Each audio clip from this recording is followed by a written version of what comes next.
انہوں نے لکھا ہے اللہ تعالیٰ آپ کی محنتوں کو قبول فرمائے اور آپ کی عمر عزیز میں برکت عطا فرمائے، لیکن ایک اہم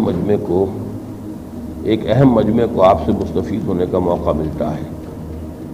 میرا سوال ایسٹرالوجی اور پامسٹری سے متعلق ہے، خصوصاً ہاتھ دکھانا کیسا ہے؟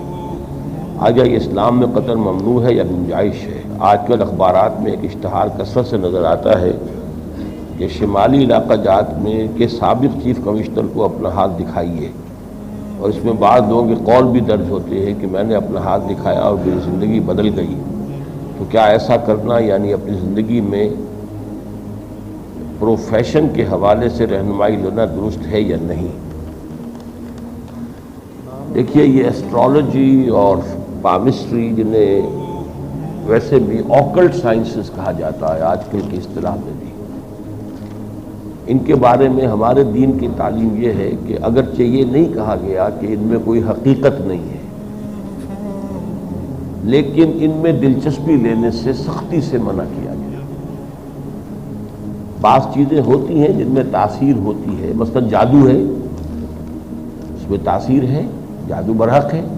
لیکن حرام ہے۔ اسی طریقے سے یہ کہ ہاتھ کی لکیروں میں کچھ ہے یا نہیں، یا یہ کہ ستاروں کے معاملے میں، لیکن یہ کہ اس کی نفی تو میرے علم میں نہیں ہے کہ اس کی کوئی حقیقت نہیں ہے،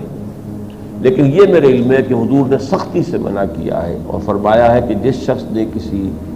ایسے شخص کی بات کو، کسی نجومی کی بات پر یقین کیا، اس نے جو کچھ میں لایا ہوں اس کا انکار کیا۔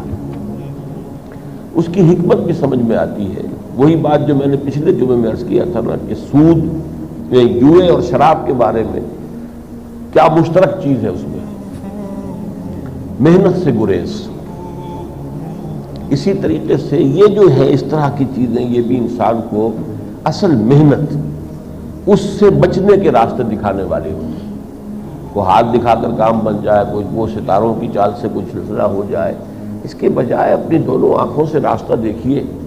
ہماری دونوں آنکھیں ہیں اللہ کی کتاب اور اس کے رسول کی سنت، یہ ہماری دو آنکھیں ہیں، ان سے صحیح راستہ اختیار کریں اور عمل کریں، جد و جہد کریں، آگے بڑھیں، یہ راستہ ہے۔ باقی ان چیزوں کی توجہ کی طرف جو ہے اس سے منع کیا گیا ہے، اور جیسا کہ میں نے آپ کو سنا دیا ہے، حضور نے اس پر وعید فرمائی ہے کہ پھر وہ میں جو کچھ لے کر بھیجا گیا ہوں اس کی وہ نفی ہے۔ کسی چیز کے بارے میں اگر آدمی ڈبل مائنڈڈ ہو جائے کہ بھئی یہ کروں یا یہ کروں، یہ بھی حلال ہے یہ بھی حلال ہے، حرام کے لیے تو استخارہ نہیں ہوتا، حلال کے لیے ہوتا، یہ بھی جائز وہ بھی جائز، اس میں اللہ سے مشورہ مانگتا ہے انسان۔ استخارہ کے معنی خیر طلب کرنا، اس کی دعا حضور نے سکھائی ہے، اور ایسے سکھائی ہے کہ صحابہ کرام فرماتے ہیں کہ حضور نے ہمیں اس طرح دعا استخارہ سکھائی جیسے قرآن سکھایا، یعنی اتنے اہتمام کے ساتھ۔ اللہم انی استخیرک بعلمک واستقدرک بقدرتک واسألک بفضلک العظیم فانک تقدر ولا اقدر وتعلم ولا اعلم وانت علام الغیوب۔ اے اللہ، میں تیرے علم سے خیر کا طالب ہوں، تیری قدرت ہی سے چاہتا ہوں کہ مجھے بھی کوئی طاقت مل جائے، اور یہ کہ میں تجھ سے ہی خیر چاہتا ہوں، تو اس لیے کہ تو جانتا ہے میں نہیں جانتا، تجھے طاقت حاصل ہے مجھے کوئی طاقت حاصل نہیں ہے۔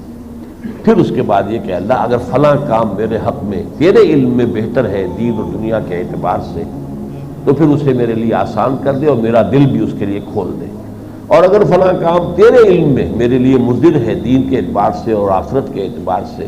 تو پھر اسے مجھ سے دور کر دے اور مجھے اس سے دور کر دے، اور میرے دل کو بھی مطمئن کر دے کہ اس پر یہ بات جو ہے وہ صحیح نہیں ہے۔